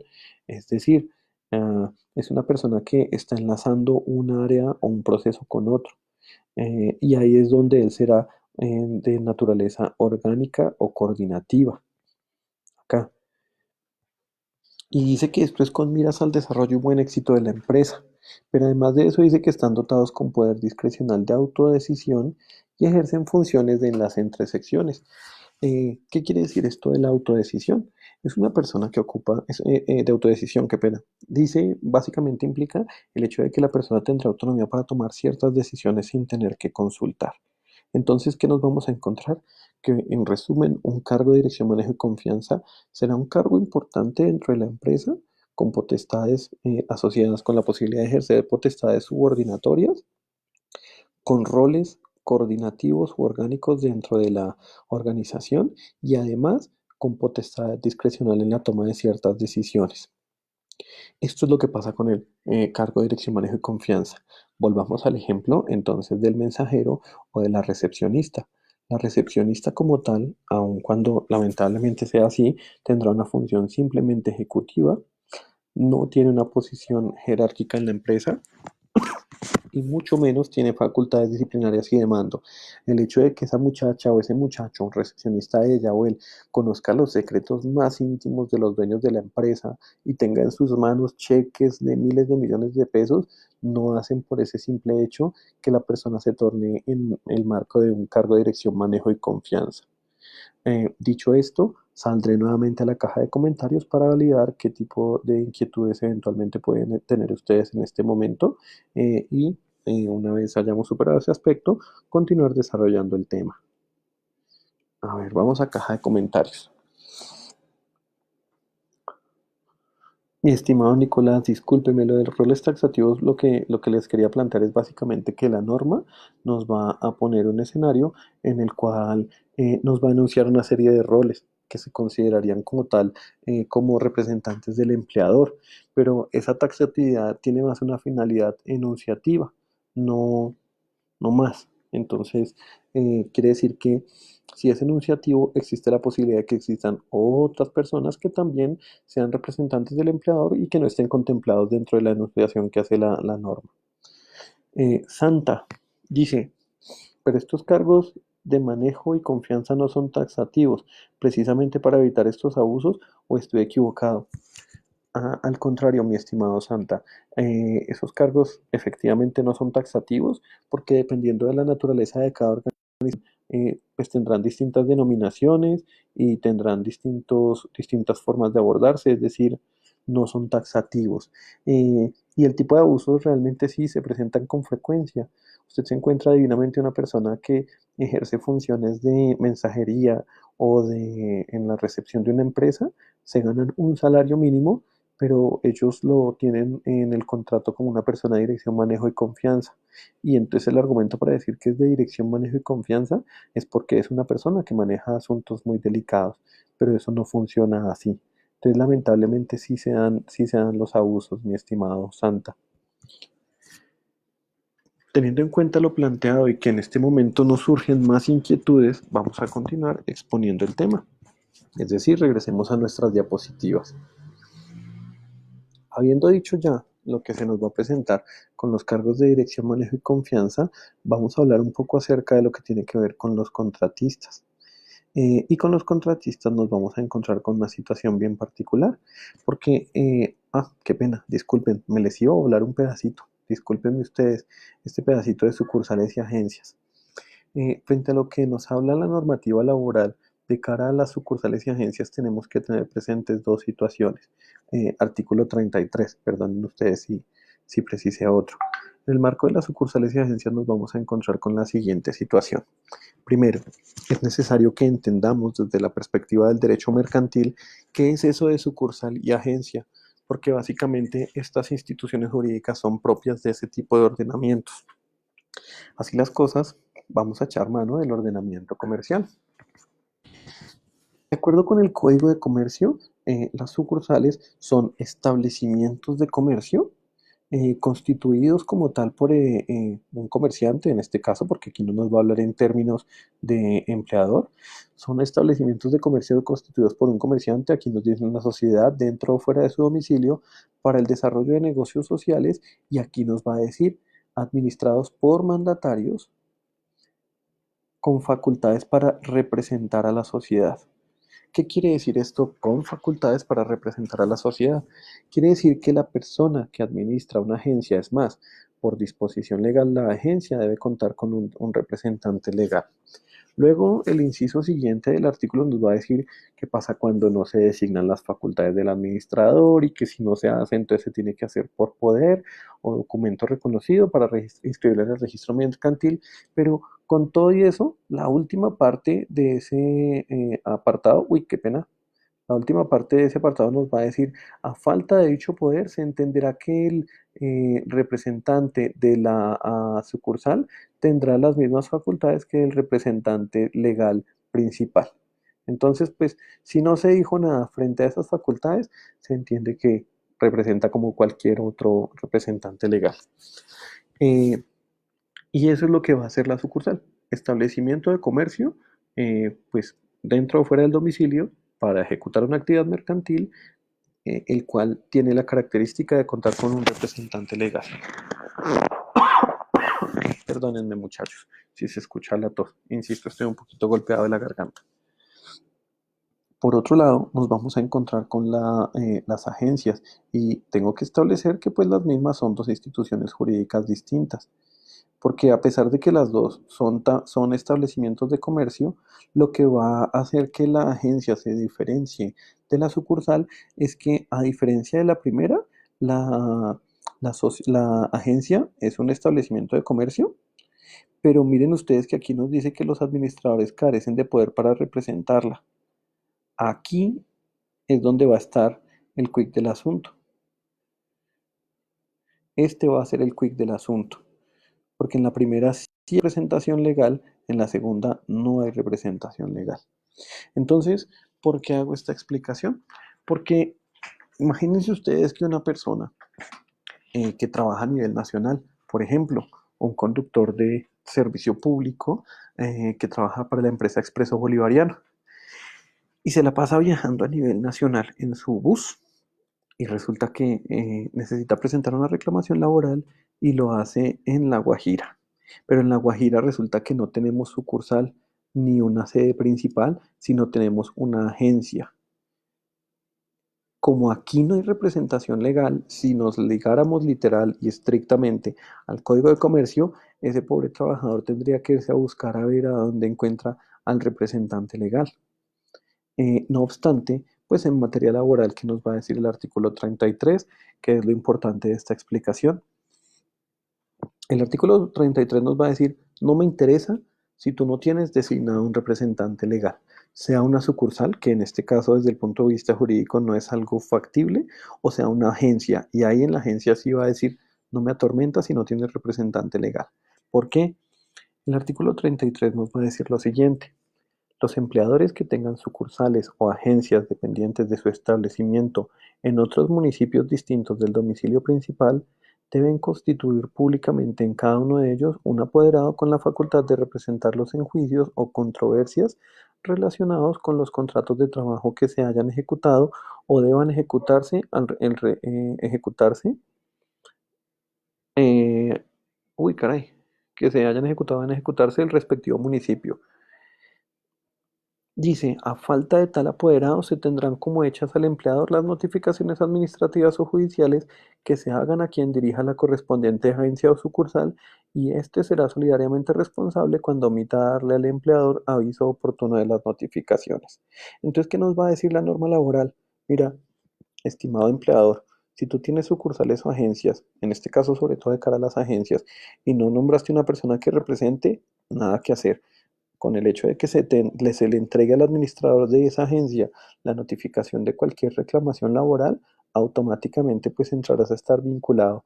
Y claro, si el trabajador que recibe la notificación en la agencia no notifica de manera oportuna al empleador, pues será solidario en la obligación a favor del trabajador y pues solidario con el empleador. Ahora bien, ustedes dirán, ¿y este carretazo para qué sirve? Pues básicamente les cuento una situación bien particular. Con ocasión del ejercicio profesional he tenido la oportunidad de conocer varios sitios fuera pues de Bogotá. Pero en una de esas dinámicas hemos tenido también la posibilidad de ser demandados, esto no es un orgullo, pero de ser demandados en litis consorcio con una de nuestras empresas usuarias. Y esto ha pasado tanto al interior de la ciudad de Bogotá como fuera de la ciudad de Bogotá. ¿Y cómo funciona aquí en Bogotá ese tema? Simple. Cuando la empresa usuaria es demandada, ellos envían a su representante legal para asuntos judiciales y envían un abogado allá. Y a todos los procesos y todas las audiencias llega el mismo representante legal con sus abogados. Pero cuando hemos tenido que ir a atender pleitos judiciales fuera de la ciudad de Bogotá, que nos tocó en la ciudad de Bucaramanga, pues esta empresa de la que les hablo, la usuaria, es una entidad financiera y tiene dos sucursales en la ciudad de Bucaramanga. Al tratarse de sucursales como tal, desde el punto de vista del derecho mercantil entenderán ustedes que la misma cuenta con representación legal. Y pues contando con representación legal, ¿cuál ha sido la situación? Cuando llegamos allá, quien ha comparecido a las audiencias no ha sido el representante legal que representa a la persona jurídica aquí en Bogotá.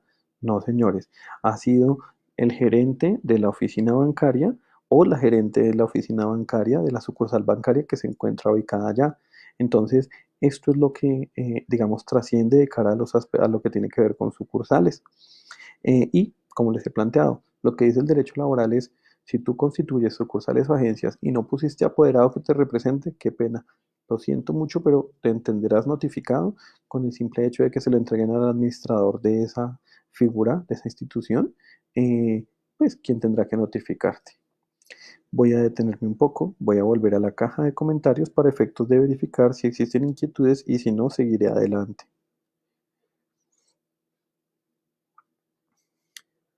Listo. Por ahora creo que no encuentro inquietudes en la caja de comentarios. Regreso nuevamente a nuestras diapositivas. Estaba entonces diciéndoles en mi exposición, pues ya les hablé acerca de los representantes del empleador y les he hablado acerca de quienes tienen esa calidad desde la perspectiva legal, desde lo que tiene que ver con la dirección, manejo y confianza, desde también las instituciones jurídicas ligadas directamente a sucursales y agencias, haciendo énfasis en la diferencia que se nos va a presentar en el manejo entre el derecho laboral y el derecho mercantil. Lo propio en este momento entonces es empezar a hablar acerca de esta segunda categoría jurídica dentro de lo que tiene que ver con el empleador en el marco del Código Sustantivo del Trabajo y el derecho laboral. ¿Y qué va a pasar acá? Primero, los contratistas como tal, cuando pues tienen gente a su cargo, en teoría son empleadores independientes autónomos. Ellos son verdaderos empleadores, pero todo esto va a estar regulado por una figura. ¿Por qué figura? Por la figura de la autonomía.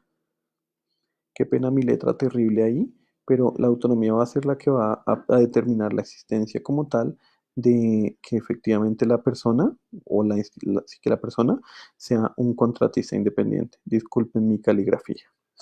¿Qué pasa con esto de la autonomía? Resulta que cuando uno entra a hacer la revisión del artículo 34 del Código Sustantivo, ella lo que va a decir es que el contratista se considerará como tal un empleador totalmente independiente, un verdadero patrono, dice la misma norma, en la medida en que pues tenga la capacidad de asumir la realización de una determinada actividad o la prestación de un servicio con plena autonomía técnica, administrativa y financiera.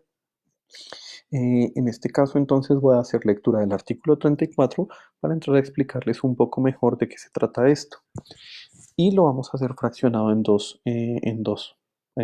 partes. ¿Por qué en dos partes? Porque la primera lo que va a hacer es determinar qué es el contratista y la segunda nos va a dar una serie de elementos frente a lo que tiene que ver con la responsabilidad de cara a los trabajadores. Entonces voy a primero hablar de la definición de contratista para luego hacer esas otras precisiones. El artículo 34 nos va a decir lo siguiente. Son contratistas independientes y por tanto verdaderos empleadores y no representantes ni intermediarios las personas naturales o jurídicas que contraten la ejecución de una o varias obras o la prestación de servicios en beneficio de terceros por un precio determinado, asumiendo todos los costos, todos los riesgos para realizarlos con sus propios medios y con libertad de autonomía técnica y directiva. Entonces, ¿qué nos está diciendo? Que bajo esta dinámica y en el marco de esa autonomía va a existir un beneficiario del servicio y va a existir un contratista. Y pues a su vez, en ese mismo esquema, nos vamos a encontrar con que ese contratista tendrá trabajadores. La relación que se dará en el marco beneficiario-contratista será un contrato de prestación de servicios o un contrato de suministro, es decir, cualquier figura que pueda manejarse dentro de la normativa civil o comercial. Ahí yo pongo como ejemplo el contrato de prestación de servicios, pero pueden ser muchos otros. Y lo que nos va a decir esto es que este señor, en la medida en que tenga ese elemento de autonomía, en la medida en que este señor tenga el elemento de autonomía administrativa, técnica y financiera, pues será el verdadero empleador. Es decir, la relación que existirá aquí será de trabajo, contrato individual de trabajo. Es decir, estamos en el marco de una relación laboral acá, en esta. Y, y cuando hablamos de esa autonomía administrativa, financiera y técnica, a lo que vamos a estar haciendo referencia es directamente al hecho de que este contratista, para realmente ser autónomo, tendrá que tener la potestad de decir cómo, cuándo y dónde ejecuta la actividad, determinar a qué personas designa, en qué horarios, qué productos o qué maquinaria se utiliza. Es decir, él tiene la posibilidad de decidir eso. Y además de eso, cuando se habla de autonomía financiera, quiere decir que él debe tener la capacidad de poder pagarle a sus trabajadores con independencia de que yo como beneficiario del servicio le pague o no le pague. Bajo este esquema, entonces les voy a poner un ejemplo. Imagínense yo, Freddy Alexander Niño Cortés, aquí en calidad de beneficiario. Soy abogado y me dedico a la asesoría legal y un día contrato a una empresa constructora, Ospinas, Amarillo, Pedro Gómez, la que ustedes quieran, y los contrato a ellos para decirles, vengan, necesito por favor que construyan en Tenjo, Cundinamarca, sobre un lote de mi propiedad, una casa. Entonces yo vengo, les pago a ellos el valor que sea o les cancelo una parte, cancelo todo lo que sea para que ellos ejecuten esa obra. Ellos la van a ejecutar y simple, aquí entre los trabajadores de él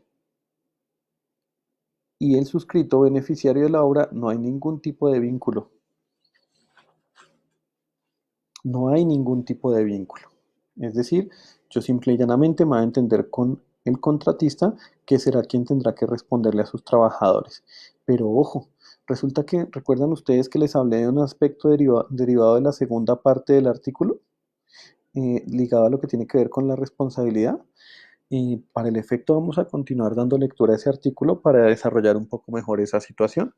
Resulta que va a decir, pero el beneficiario del trabajo o dueño de la obra, es decir, el personaje que está, vamos a poner aquí con puntero láser porque no creo que estén viendo, el personaje que está en este lado, el personaje que está en este lado, eh, o dueño de la obra, a menos que se trate de labores extrañas a las actividades normales de su empresa o negocio, será solidariamente responsable con el contratista por el valor de los salarios y de las prestaciones e indemnizaciones a que tengan derecho los trabajadores. Entonces, ¿qué quiere decir esto? Lo que quiere decir esto es que si la actividad que desempeña el contratista es igual, similar, conexa o idéntica a la que desarrolla el beneficiario, esta figurita se rompe. Entonces vamos a ilustrar esa situación, pues generando otro gráfico. Aquí he dicho, en este caso, no solidaridad.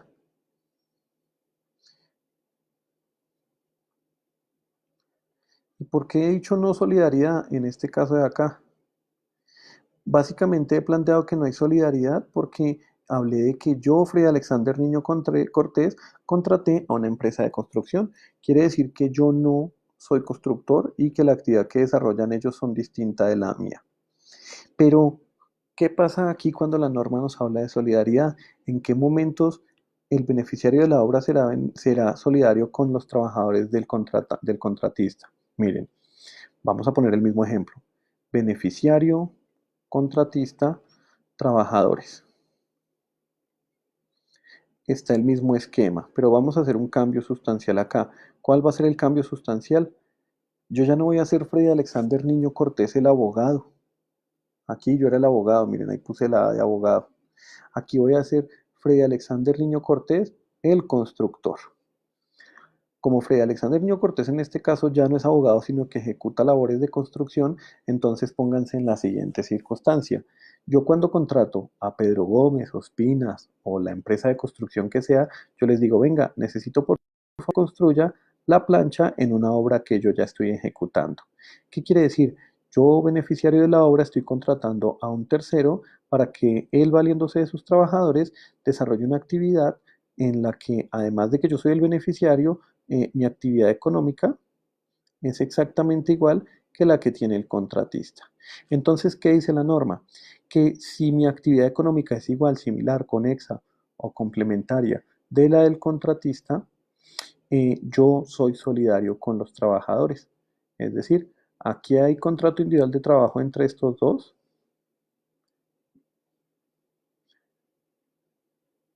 Aquí hay contrato individual de trabajo entre estos dos. Y si bien es cierto, el contratista es quien tiene la responsabilidad de responder por las acreencias laborales de los trabajadores, si por alguna razón este personaje se vuela después de que yo ya le pagué el dinero de la obra, estos trabajadores pueden venir a mí y cobrarme las cifras que este señor no pagó. Pero todo en virtud de qué? Del hecho de que nuestra actividad es la misma. Por eso la norma va a decir literalmente, pero el beneficiario del trabajo dueño de la obra, a menos que se trate de labores extrañas, es decir, me está hablando de esto. Si se trata de labores extrañas a las actividades normales de su empresa, usted no va a responder. Cuando son las mismas actividades similares o conexas, sí responde. Dicho esto, voy a salir nuevamente a la caja de comentarios para validar qué inquietudes puedan tener, porque entiendo que a veces no es tan sencillo de asimilar esto. Muchachos, los siento callados, no veo que me estén formulando preguntas. Eh, Entenderé entonces que estamos claros con eso y continuaré con mi exposición. Dicho esto, entonces ya hemos hablado acerca de los representantes del empleador, los contratistas y pues lo que tiene que ver con la responsabilidad a la luz del artículo 34 del Código Sustantivo. Lo único que todavía no he plantado tiene que ver con ese asterisco que se encuentra ahí, que básicamente tiene que ver con el momento en que el contratista degenera a simple intermediario. Pero pues vamos a abordar ese aspecto. Primero, la norma nos va a definir, el código sustantivo nos va a definir en el artículo 35 quiénes son los simples intermediarios. Y nos vamos a encontrar básicamente que hay dos tipos de simples intermediarios. Unos que son los que efectivamente tienen esa connotación y otros que están ligados directamente al momento aquel en el cual el contratista, en virtud de lo que tiene que ver con la primacía de la realidad, degenera en un simple intermediario. Entonces, ¿qué va a pasar acá? El artículo 35 nos va a decir, son simples intermediarios las personas que contraten servicios de otras para ejecutar trabajos en beneficio y por cuenta exclusiva de un empleador. Ejemplo, Dios lo permita, nos volvemos a ver después de todo el tema de la crisis de coronavirus en las instalaciones de la universidad. Espero poder verlos frente a frente, interactuar con ustedes, pero ese día llego yo les digo, muchachos, teniendo en cuenta toda la crisis que hemos vivido y las situaciones que sabemos que se han desatado de ahí, eh, la universidad necesita 20 personas para que le preste servicios en una determinada actividad y los contrato para efectos de que nos apoyen con esa actividad. Si yo los contrato a ustedes para prestarles servicios a la universidad y quien asume el valor de sus salarios y demás derechos laborales es la universidad, la dinámica jurídica, la connotación que yo tendré será la de simple intermediario a la que se referencia el artículo 35 en su inciso primero. Hasta ahí, digamos que no hay tanto rollo. Ahora bien, la que más me llama la atención a mí frente a ese simple intermediario cuando estoy explicando este tema tiene que ver con el momento en el que el contratista degenera. Y degenera, insisto, es un término que se tiene que utilizar entre comillas porque pues se puede interpretar de una manera sumamente amplia y no. ¿Qué va a pasar con eso de cuando degenera el contratista a otra figura? Resulta que si ustedes evidenciaron, cuando yo les hablé de los contratistas, les hablé acerca de lo que tiene que ver con la autonomía. Esta figurita es clave. Esta figurita es clave porque básicamente la ausencia de autonomía puede hacer que eventualmente un contratista termine convirtiéndose en un simple intermediario. Voy a leer el inciso segundo del artículo 35 para efectos de dar claridad y continuar desarrollando mi argumento. Dice el artículo 35. Se consideran como simples intermediarios, aun cuando aparezcan como empresarios independientes, las personas que agrupan o coordinan los servicios de determinados trabajadores para la ejecución de trabajos en los cuales se utilicen locales, equipos, maquinarias, herramientas u otros elementos de un empleador para el beneficio de éste y en actividades ordinarias inherentes o conexas del mismo. ¿Qué quiere decir esto? Y pues más adelante nos lo vamos a encontrar. Mm, ¿Qué quiere decir esto? Eh, Cuando el contratista carezca de esa autonomía administrativa, técnica y o financiera, y al contrario de ser totalmente autónomo, dependa totalmente del beneficiario de la obra, él puede verse convertido en un simple intermediario. Les voy a poner un ejemplo. En alguna época, en el marco de un cliente que tengo, yo ya les he hablado mucho del tema de la temporal, teníamos un una empresa usuaria. La empresa usuaria tenía contratado un grupo, no sé, digamos aquí por tomar del pelo 400 trabajadores. Y todo iba muy chévere porque una nómina de 400 trabajadores es rentable para una empresa de servicios temporales. Resulta que un día la empresa usuaria se presentó en nuestras oficinas y nos dijo, mire, se presentó otra empresa. Y ellos me dicen que para qué sigo manejando temporales, que eso genera muchos problemas de cara a la normativa laboral vigente. eh, pues ellos me han ofrecido el servicio de outsourcing. Y entonces ellos lo que decían era, líbrese de todos los problemas laborales, nosotros le facturamos y nos encargamos de absolutamente todo. Cuando nosotros vimos esa situación, pues lo que se nos ocurrió fue constituir los outsourcing nosotros. Y lo que hicimos fue dirigirnos a Cámara de Comercio. Perdónenme un segundo, por favor. Disculpen si escucharon la tos, pero insisto, ofrezco una disculpa. Cuando nosotros vimos esa situación, nos dirigimos a Cámara de Comercio, constituimos una persona jurídica y el objeto social que le pusimos fue empresa de outsourcing para venta de productos financieros. Se llevó a cabo la constitución de la empresa y lo que hicimos fue decirle a esa empresa usuaria, ¿sabe qué? No se lleve sus trabajadores para otro lado. Entréguemelos a mí que yo le manejo el outsourcing. Pero ¿cómo funcionaba ese outsourcing?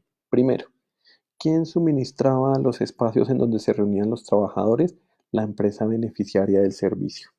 Si la empresa beneficiaria del servicio no nos pagaba a nosotros el valor de las nóminas, nosotros no teníamos cómo pagarle las nóminas a los trabajadores que estaban a nuestro cargo. Sumado a eso, quien determinaba qué personas ingresaban al outsourcing y cuáles se mantenían y cuáles se iban, no éramos nosotros, era directamente la beneficiaria del servicio. Herramientas de trabajo, papelería, elementos de publicidad, todo estaba supeditado a lo que nos suministrara la empresa beneficiaria del servicio. Resultado de la ecuación, nosotros no éramos autónomos, nosotros no podíamos tomar decisiones de fondo, ni mucho menos establecer la forma en la que se iba a ejecutar el servicio. Y bajo este esquema, en virtud de la normativa laboral, pues nosotros degenerábamos en simples intermediarios, situación que llevaba a la materialización de un esquema más o menos como el siguiente: beneficiario, contratista, trabajador. Nosotros estábamos acá, pero cuando se demostró que nosotros no teníamos autonomía, recuerden, el contrato individual de trabajo está aquí. Claro, esto nunca llegó a estrados judiciales a ese nivel, porque pues siempre supimos sortear las cosas, pero estábamos acá. Cuando se demostró que carecíamos de autonomía, perdónenme los gráficos, cuando se demostró que carecíamos de autonomía, por primacía de la realidad, nos vimos declarados simples intermediarios, razón por la cual la relación laboral que en principio existía acá ya no existía aquí, sino los trabajadores que prestaban servicios a nosotros estaban totalmente legitimados para venir y cobrar directamente acá. ¿Y por qué hablo de la primacía de la realidad? Disculpen que lo haya rayado. Porque como ustedes pueden evidenciar, el outsourcing que nosotros constituimos era una persona jurídica y por lo menos desde el punto de vista de las formas, cumplía con los requisitos para poder eventualmente decirse que era simple intermediario, que era contratista, porque nosotros sí hacíamos afiliaciones a seguridad social, nosotros pagábamos salarios. La particularidad era que inclusive quien impartía las órdenes a esa gente era esta personita de acá, el beneficiario. Finalmente, entonces, eso era una relación en la que nosotros teníamos esta connotación de simples intermediarios. Ahora bien, ¿qué pasa con la primacía de la realidad? Básicamente, pues lo que se hizo ver ahí, lo que se hizo valer en esta interacción que les he contado, es eso, la primacía de la realidad, hacer el análisis de qué elementos habían para establecer si había autonomía o si en defecto éramos simples intermediarios. Y de cara a esto entonces, ya casi para cerrar esta intervención, pues les tengo que contar. Resulta que en el ordenamiento jurídico, desde lo que tiene que ver con la Organización Internacional del Trabajo, nos vamos a encontrar con la recomendación 193 del año 2006, que tiene mucho que ver con estas situaciones. Tiene que ver mucho con esto e inclusive para quienes quieran utilizarlo les cae como anillo al dedo frente a lo que tiene que ver con los contratos realidad. ¿Por qué? Básicamente porque la recomendación 193 de la OIT nos va a hablar acerca de la relación laboral y nos va a ilustrar cómo es importante que se establezcan mecanismos para, a partir de la realidad, establecer la existencia de las relaciones laborales de fondo en lo que realmente son. Así las cosas, y muy asociado al tema de la recomendación 193 de la OIT, se ha desarrollado a través de la doctrina académica lo que tiene que ver con el test de laboralidad. El test de laboralidad se deriva de la aplicación de la recomendación 193 en la medida en que a través del test de laboralidad lo que se hace es hacer una ponderación de indicios, en donde básicamente en algún momento yo se los ilustraba a ustedes al interior del aula, vamos a tener una línea en la que tendremos por un lado la autonomía para establecer si soy o no soy contratista y la subordinación. Para que tengan un referente. Recuerden cuando les puse el ejemplo de los amigos que se preguntan qué son después de que tienen ciertos comportamientos, en donde empiezan a moverse en esta recta en un sentido u otro, dependiendo de los indicios de laboralidad. Eh, Eso tiene que ver mucho con el test de laboralidad. Mi consejo, recomendación, es que revisen el material que se encuentra en este momento cargado al interior del aula virtual, en donde ya hay lecturas acerca de test de laboralidad, porque pues básicamente a través de esos indicios, en el ejercicio del test de laboralidad es que se puede establecer la existencia o no de una relación laboral.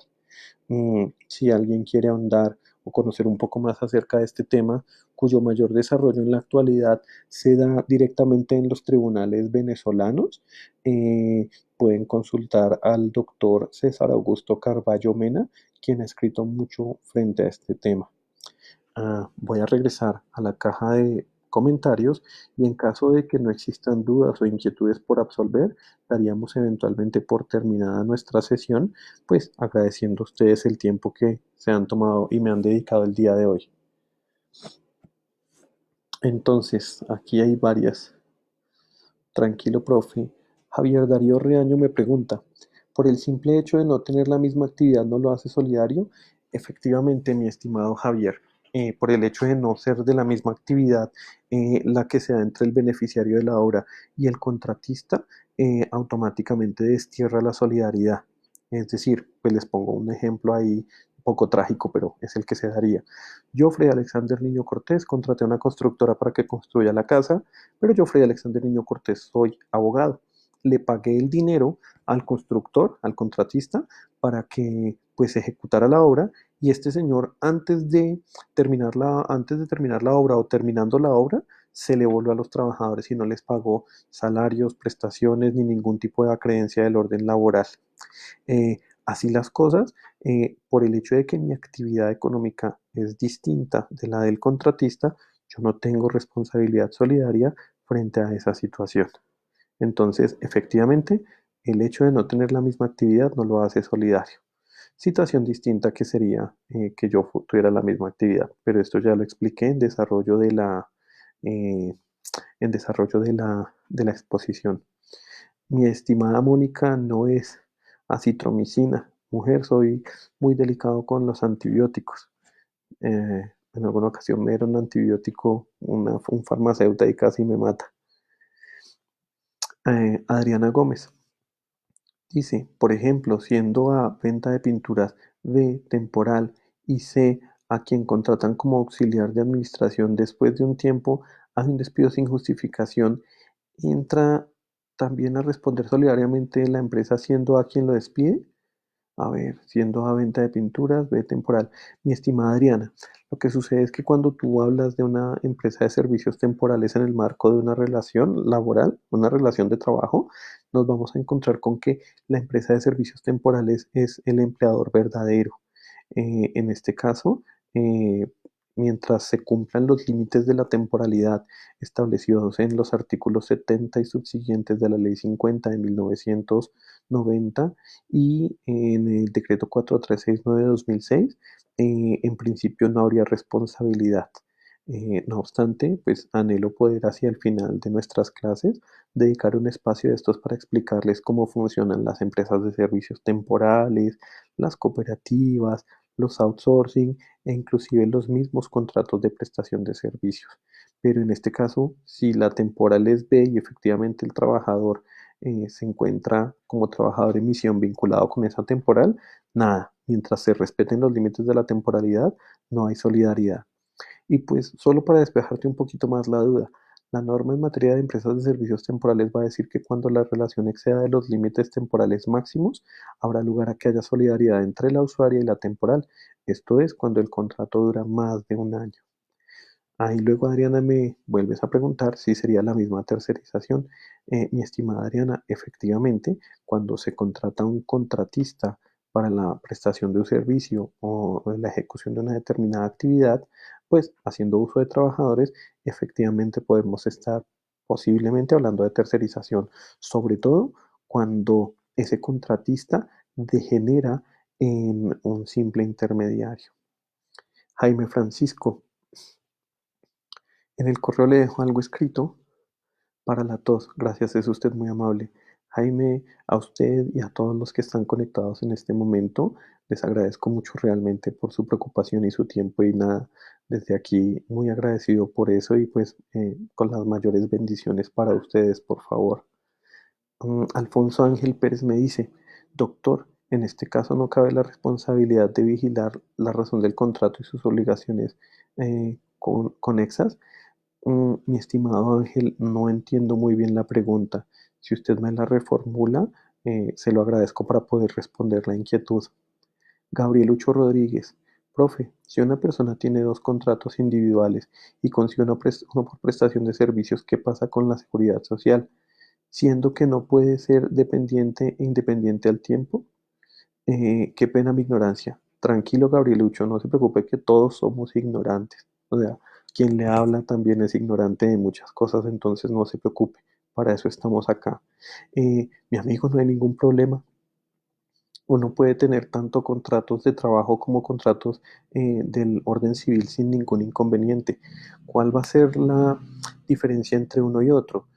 Básicamente que en el contrato individual de trabajo van a cotizar sobre la totalidad del salario que yo tenga y lo va a hacer mi empleador, haciéndome unas deducciones equivalentes al 8%, 4 a salud, 4 a pensión, pero cada uno de mis empleadores va a cotizar sobre mi salario y en el marco de la prestación de servicios, en principio, y si se cumplen las normas legales, yo voy a tener que, además de tener dos cotizaciones como dependiente, voy a tener que también afiliarme como independiente y cotizar sobre el 40% del valor del contrato de prestación de servicios sin que en ningún momento esa cotización pueda llegar a ser inferior al equivalente de un salario mínimo mensual legal vigente. Entonces, no existe incompatibilidad entre el hecho de tener contratos de trabajo y contratos de prestación de servicios. Tranquilo, no hay ningún problema. Tatiana Morales, ¿se puede identificar la figura simple intermediario? ¿Se puede identificar la figura simple intermediaria se presenta en ausencia de la autonomía? Mi estimada Tatiana, cuando estamos hablando de la figura simple intermediario, en donde lo que hacemos es hacer que un contratista se degenere en simple intermediario, sí, aquí hablaremos de la simple autonomía, básicamente por el hecho de que a pesar de que en el papel, en las formas, se dice a sí mismo contratista, en la primacía de la realidad, la carencia de autonomía hace que él mismo se convierta en un simple intermediario. Con mucho gusto, Gabrielucho. Estimados estudiantes míos, tengo en mi reloj que esta transmisión ha durado 1 minuto con 45. Si no hay más inquietudes, ok, sí, aquí hay otra. Alfonso Ángel Pérez dice, en caso de los contratos de vigilancia, el contratante está obligado a que se le pague el salario y recargos a quien prestan la labor. Mi estimado Alfonso, lo que pasa es que en el marco de lo que tiene que ver con la seguridad, la vigilancia privada, el tema es un poco distinto. Primero, ellos tienen un régimen especial, tanto frente al tema de jornada como al régimen salarial. Segundo, en principio, entre el beneficiario del servicio y la empresa de vigilancia, eh, muy difícilmente, perdón, muy difícilmente vamos a tener similitud de actividades. Lo que sí se puede dar es que en el marco del vínculo civil y o mercantil que ligue al beneficiario del servicio con la empresa de seguridad privada, nos encontremos con que exista la obligación de que previo el pago de una factura se encuentra encubiertos los salarios de quienes prestan el servicio, pero es un asunto un poco distinto. No obstante, aquí estaríamos ante ese escenario que planteamos en nuestras diapositivas de cara a los contratistas, en donde no hay solidaridad. Es decir, este escenario, su pregunta nos apunta a este escenario de acá. E insisto, lo que podrá darse es que en el contrato civil exista la obligación de valídeme que le pago a sus trabajadores antes de yo proceder a hacerle el pago a usted. Adriana Lucero, con mucho gusto. Estimados estudiantes, por el día de hoy entonces les agradezco mucho por el tiempo que han dedicado. Realmente anhelo poder verlos pronto y tener la oportunidad pues de poder charlar y estar más tranquilos, interactuar directamente. Seguramente muchos de ustedes estarán pasando alguna que otra vicisitud en sus casas y demás. Mis deseos son que la superen y que, mejor dicho, lo que no nos acaba nos hace más fuertes, dijo la sabia Gracie Rendón. Entonces, nada, por el día de hoy dejamos la sesión hasta aquí. Esta sesión, como pues está siendo grabada por Facebook, va a quedar cargada en este perfil y además voy a subirla directamente a mi perfil de aula virtual. Les agradezco mucho y les deseo una muy feliz noche. Después de Semana Santa estaremos charlando, estén pendientes de pronto de qué actividades ponemos en el aula virtual y de antemano tengan por seguro que las actividades que sea que se designen van a tener la finalidad específica de lograr que ustedes sean mejores profesionales, seres humanos y personas. De antemano, muchas bendiciones y mil gracias. Cuídense ustedes también mucho.